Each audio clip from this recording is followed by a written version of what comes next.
ریختہ کے ناظرین و سامعین کو جو کہ دنیا بھر میں موجود ہیں، بہت آداب۔ شہر لاہور، شہر فیض اور شہر محبت سے آپ کو محبت بھرا سلام۔ آج ہمارے ساتھ موجود ہیں منیزہ ہاشمی، جو کہ فیض کی بہت پیاری بیٹی ہیں، اور ان کا تعارف مجھے ایسے کروانا چاہیے کہ ان کا نام منیزہ گل فیض ہے۔ اور آج ہم ان سے کیا بات کرنے والے ہیں؟ آج ہم ان سے بات کریں گے ان کی کتاب، جس میں انہوں نے 40 سال کے بعد، فیض کے اس دنیا سے چلے جانے کے 40 سال کے بعد ان سے ایک مکالمہ کیا ہے، ان سے کچھ باتیں کی ہیں۔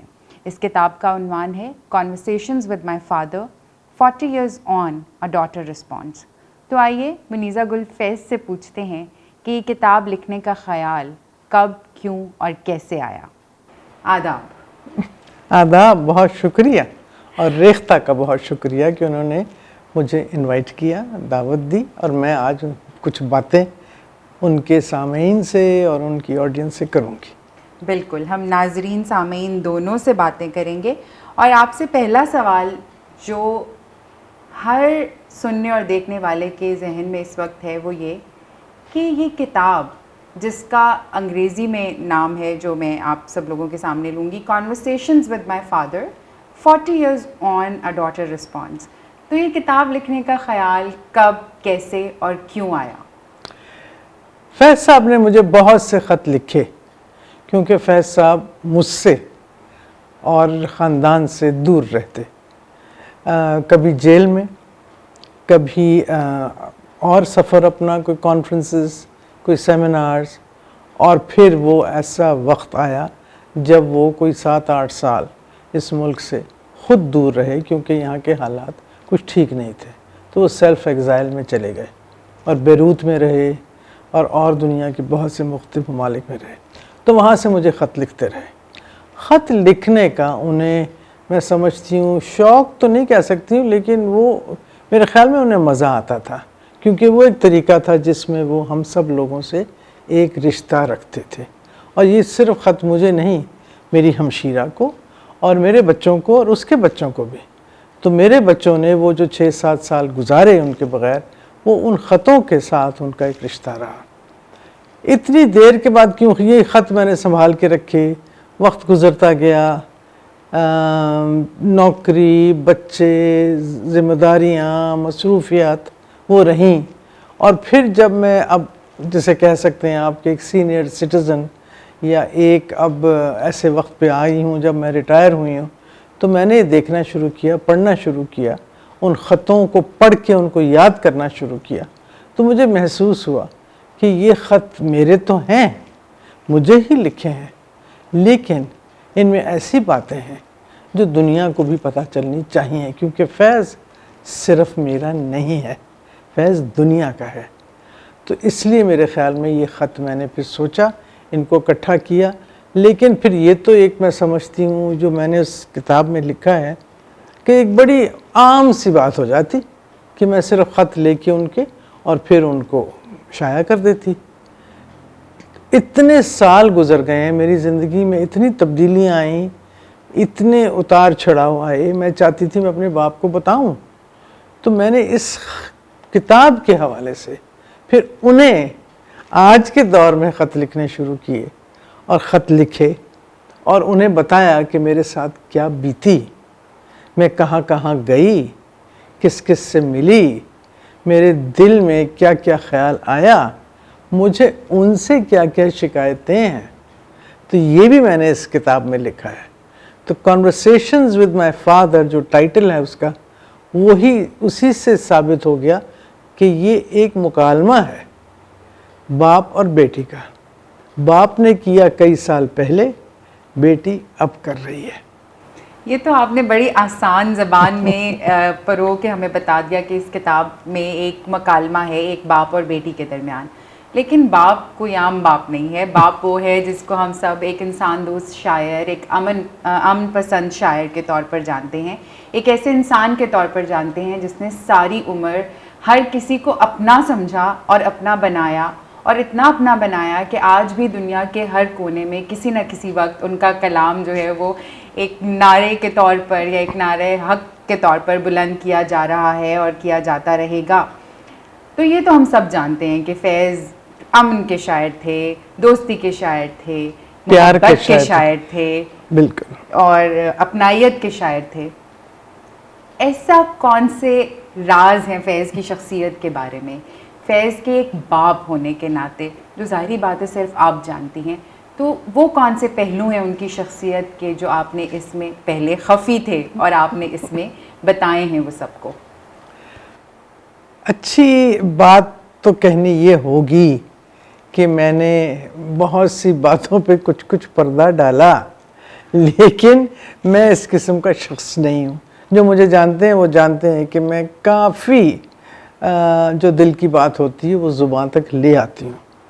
تو یہاں بھی اس کتاب میں بھی میں نے بہت سی ایسی بات کہیں، میں کہیں اس لیے کہتی ہوں ظاہر لکھی اور پڑھنے والے، جو میرے دل میں تھیں، جو شکایات مجھے تھیں ان سے کہ آپ میرے ساتھ نہیں تھے. میں آپ کو یہ بتانا چاہتی تھی اور آپ دور تھے. مجھے پیسوں کی ضرورت تھی تو میں کس سے مانگتی. مجھے کچھ ایسی جگہ بھی ایسے وقت آئے.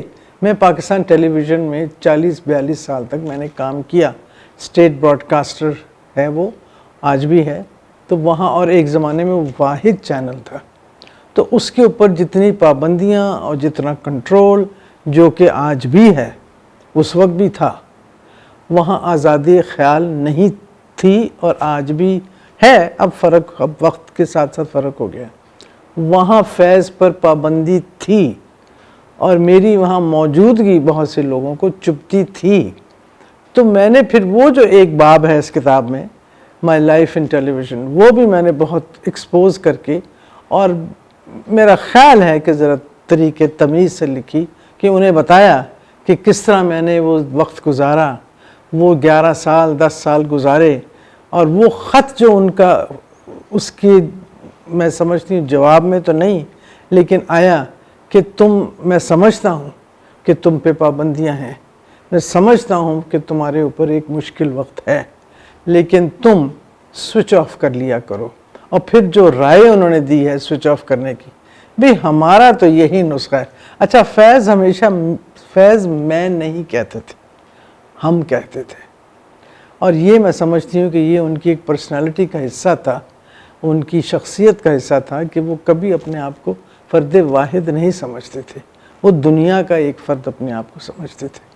تو اس میں یہ لکھا ہے انہوں نے کہ بھی ہمارا تو یہ نسخہ ہے اور تم ہمارا نسخہ اپناؤ، سوئچ آف کر لو.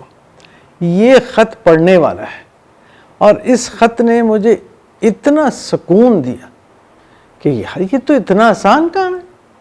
فیض نے اگر کر لیا تو خیر میں تو نزدیک بھی نہیں جا سکتی، لیکن یہ تو ایک آرٹ ہے. اور اس قسم کے بھی 2-3 اور جگہ جگہ وہ خط اگر آپ پڑھیں اس کتاب میں تو آپ کو اندازہ ہوتا ہے کہ فیض کتنے لائٹ ہارٹڈ بھی تھے، مذاق بھی کرتے تھے. ان خطوں میں یہ بھی ایک جھلکی آ رہی ہے، اور جھلکی آ رہی ہے ایک باپ کی جو بیٹی سے بات کر رہا ہے کہ تمہیں پیسے چاہیے تھے تو ذرا دیر ہوگی تو لو ہم نے تھوڑا سود بڑھا دیا، ہم پیسے بھیجنے اپنی اماں سے ذکر کرنے کی ضرورت نہیں ہے. یعنی اس قسم کی پیار کی باتیں جو میں سمجھتی ہوں دنیا کو شاید یہ خیال نہ ہو کہ فیض یہ بھی ایک ایموشنز رکھتے تھے.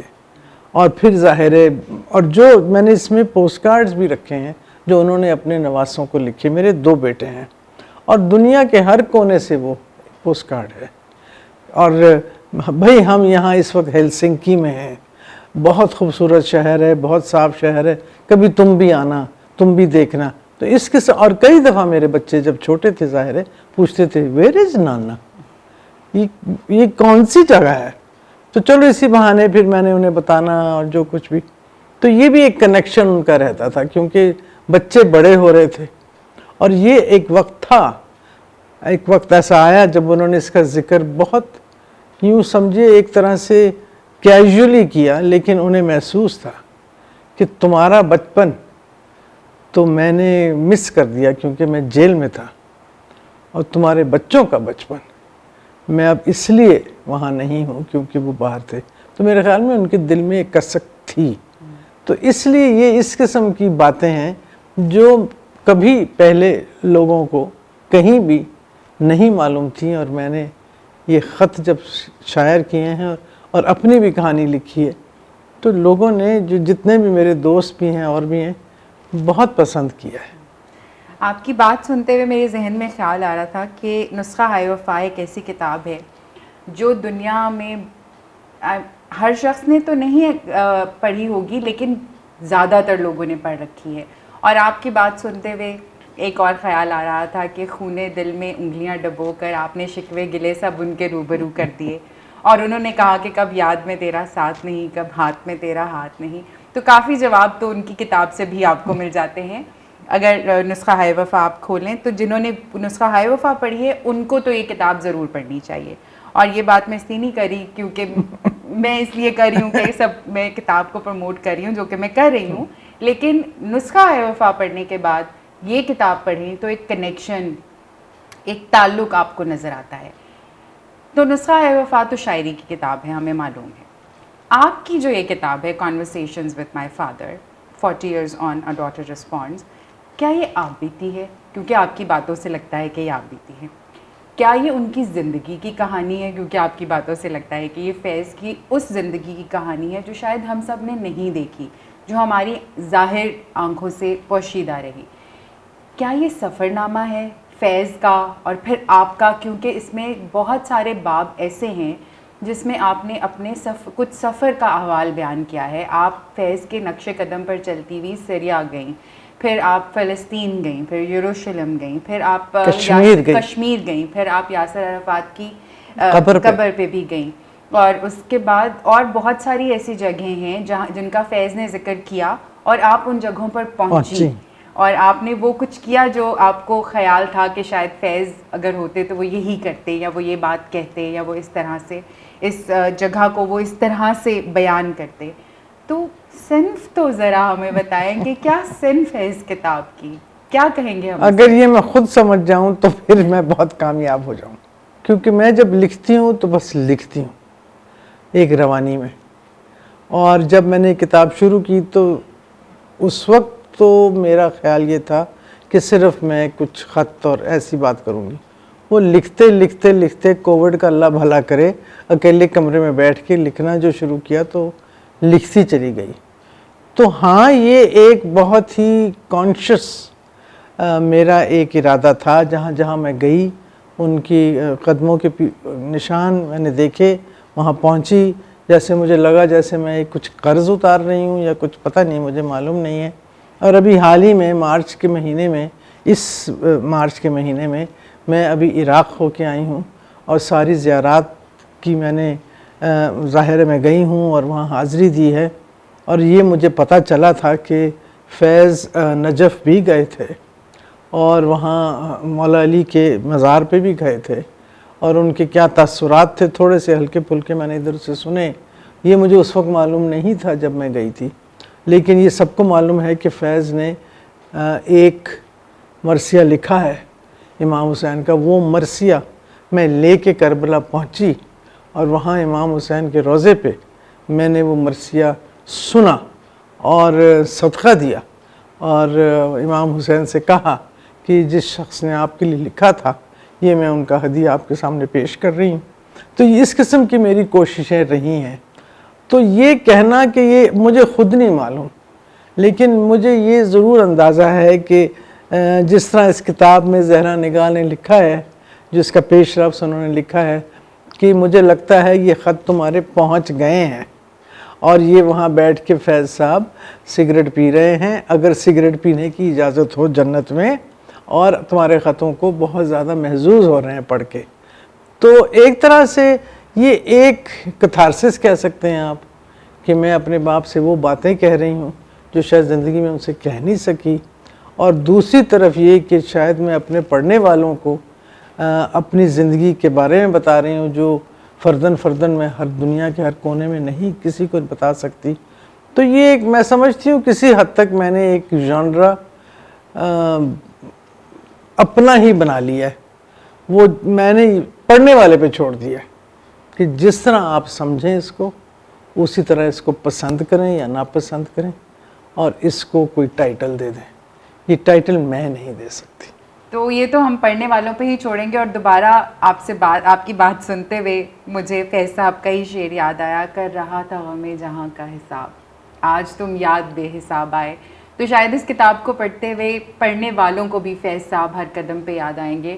اور اس طرح بات کرتے ہوئے مجھے ہر شعر کا ریفرنس یاد آ رہا ہے، ان کو بھی یاد آئے گا. تو آپ سب لوگوں سے آخر میں میرا یہی پیغام ہے کہ اس کتاب کو ضرور پڑھیے. آپ سب کے اس پروگرام کو دیکھنے کا بہت شکریہ. اور اس سے پہلے کہ آپ سے ہم باقاعدہ اجازت چاہیں، ایک یاد دہانی، یہ کتاب امیزون پر موجود ہے اور آپ کی سہولت کے لیے اس ویڈیو کے اختتام پر وہ لنک بھی آپ کو دے دیا جائے گا. اس کتاب کو ضرور خریدیے، ضرور پڑھیے، اس لیے کہ فیض کو بحیثیت شاعر تو شاید ہم سب جانتے ہیں. آئیے ہم یہ دیکھیں کہ فیض بحیثیت ایک باپ کتنے خوبصورت انسان تھے اور کتنا انہونا سا اور کتنا چھوٹا سا تعلق تھا ان کا اپنی بیٹی کے ساتھ. اور یہ کتاب، اس کی ایک اور خوبصورتی ہے، اور وہ یہ کہ فیض صاحب نے جو خطوط منیزہ ہاشمی کو لکھے وہ اردو زبان میں تھے، اور منیزہ ہاشمی نے جو ان کو جواب دیا وہ ان کی مادری زبان یعنی انگریزی میں لکھے گئے. تو آپ کو اس کتاب میں دونوں فلیورز ملیں گے، اردو کا بھی اور انگریزی کا بھی، کیونکہ فیض صاحب کے جو خطوط اردو میں ہیں ان کا انگریزی میں ترجمہ بھی شائع کیا گیا ہے اس کتاب میں. تو اس کتاب کو خریدیے، اس کتاب کو پڑھیے. فیض صاحب سے آپ بھی مکالمہ کیجیے منیزہ ہاشمی کی زبان میں. اللہ حافظ. سینس پٹ کراچی، اتوار 13 فروری 1965. پیاری میزو جانم، ہم سینس پٹ سے بول رہے ہیں. آج اتوار کا دن ہے اور فروری کی 13 تاریخ، جو ابھی ابھی یاد آیا کہ شاید ہماری سالگرہ کا دن ہے، اس لیے کہ اور کسی نے یاد ہی نہیں دلایا. تو آج ہمارا مصور صادقین کے یہاں دن گزارنے کا وعدہ ہے. صبح اٹھ کر بہت سے لوگوں کو ٹیلی فون کیا کہ کوئی ساتھی چلنے کو آمادہ ہو جائے، لیکن کسی نے حامی نہ بھری. آخر میں اور تمہاری امی اکیلے ہی یہاں پہنچے. خیال تھا کہ صادقین کے علاوہ اور تو کوئی نہیں ہوگا. وہ بیٹھ کر تصویریں بنائیں گے اور ہم پڑھنے لکھنے کا کام. خیر، قریب آئے تو کیا دیکھتے ہیں کہ یہاں سے وہاں تک پولیس کھڑی ہے. پتہ چلا کہ بادشاہ کی سواری گزر رہی ہے. پھر ایک ہٹ کے پاس پہنچے تو سامنے ایک بہت بڑی بس کھڑی تھی اور ہٹ کے اندر فرش سے لے کر عرش تک لڑکیاں ہی لڑکیاں بھری ہوئی تھیں. صادقین نے معذرت کرتے ہوئے کہا کہ فیض، یہ ایک میڈیکل کالج کی بچیاں بغیر اطلاع کے آ گئی ہیں، امید ہے آپ برا نہیں مانیں گے. ہم نے کہا ٹھیک ہے، رونق ہے. اف، کوئی ہڑبونگ، پتلی، موٹی، لمبی، چھوٹی، سفید، کالی، نیلی، پیلی، ہر سائز اور رنگ کی نہ جانے کتنی لڑکیاں. بیچ میں کسی نے ہمیں پہچان لیا اور آٹوگراف کے لیے نعرہ حیدری بلند کیا. پھر کیا تھا، آدھ پون گھنٹہ اس مشقت میں صرف ہوا. اب کسی کے پاس نہ ڈائری اور نہ کاغذ، اس لیے تمہاری امی کا لکھنے والا پیڈ ان کی نظر ہو گیا. اب یہ لوگ کھا پی کر راک اینڈ رول کے ریکارڈ بجا رہے ہیں، جس پر تم کو خط لکھنے کو جی چاہا. آج بہت دنوں کے بعد موسم اچھا ہے. میں اور تمہاری امی باہر دھوپ میں بیٹھے ہیں. اندر ہٹ پر تو دوسری فوج کا قبضہ ہے، لیکن دھوپ بری نہیں لگتی. ہوا میں ہلکی ہلکی ٹھنڈک اور دھوپ میں ہلکی ہلکی گرمی ہے، جیسے لاہور میں بہار کے موسم میں ہوا کرتی ہے. تمہارا کالج تو کھل گیا ہوگا. یہاں پر کھڈا کے علاوہ باقی سب کالج ابھی بھی بند ہیں. خیر، ہم تو اس کالجوں کی گڑبڑ سے ناخوش نہیں ہیں، اس لیے کہ پہلے تم آ گئیں، پھر چھیمی آ گئی. اب سوچنا پڑے گا کہ کس بہانے سے پھر تمہارے کالج بند کروائے جائیں تاکہ تم پھر سے آ جاؤ. ورنہ تو بہت دنوں بعد ملاقات ہوگی۔ اوہ خط لمبا ہو گیا، باقی پھر لکھیں گے۔ بہت سا پیار، ابو۔ ایک منیزہ ہماری بیٹی ہے جو بہت ہی پیاری بیٹی ہے، ہم ہی کب اس کو پیار کرتے ہیں، سب کے سب اس کو پیار کرتے ہیں۔ کیسے سب کو نہ آئے پیار اس پر، ہے وہی تو ہماری ڈکٹیٹر۔ پیار سے جو بھی جی چرائے گا وہ خوب اس سے مار کھائے گا۔ خیر یہ بات تو ہنسی کی ہے، ویسے سچ مچ وہ بہت اچھی ہے۔ پھول کی طرح اس کی رنگت ہے، چاند کی طرح اس کی صورت ہے۔ جب وہ خوش ہو کر مسکراتی ہے، چاندنی جگ میں پھیل جاتی ہے۔ پڑھنے لکھنے میں خوب قابل ہے، کھیلنے کودنے میں کامل ہے۔ عمر دیکھو تو 8 سال کی ہے، عقل دیکھو تو 60 سال کی ہے۔ پھر وہ گانا بھی اچھا گاتی ہے، گرچہ تم کو نہیں سناتی ہے۔ بات کرتی ہے اس قدر میٹھی، جیسے ڈالی پہ کوک بلبل کی۔ ہاں کوئی اس کو جب ستاتا ہے تب ذرا غصہ آ ہی جاتا ہے، پر وہ جلدی سے مان جاتی ہے۔ کب کسی کو بھلا ستاتی ہے شگفتہ بہت مزاج اس کا، سارا عمدہ ہے کام کاج اس کا۔ ہے منیزہ کی آج سالگرہ، ہر طرف شور ہے مبارک کا۔ چاند تارے دعائیں دیتے ہیں، پھول اس کی بلائیں لیتے ہیں۔ باغ میں گا رہی ہے بلبل، تم سلامت رہو منیزہ گل۔ اماں ابا اور باجی بھی، آنٹیاں اور بہن بھائی بھی، آج سب اس کو پیار کرتے ہیں، مل کے بار بار کہتے ہیں۔ سو تو 1000 بار آئے، یوں کہو بے شمار بار آئے، لائے ہر بار اپنے ساتھ خوشی، اور ہم سب کہا کریں یوں ہی، یہ منیزہ ہماری بیٹی ہے، یہ بہت ہی پیاری بیٹی۔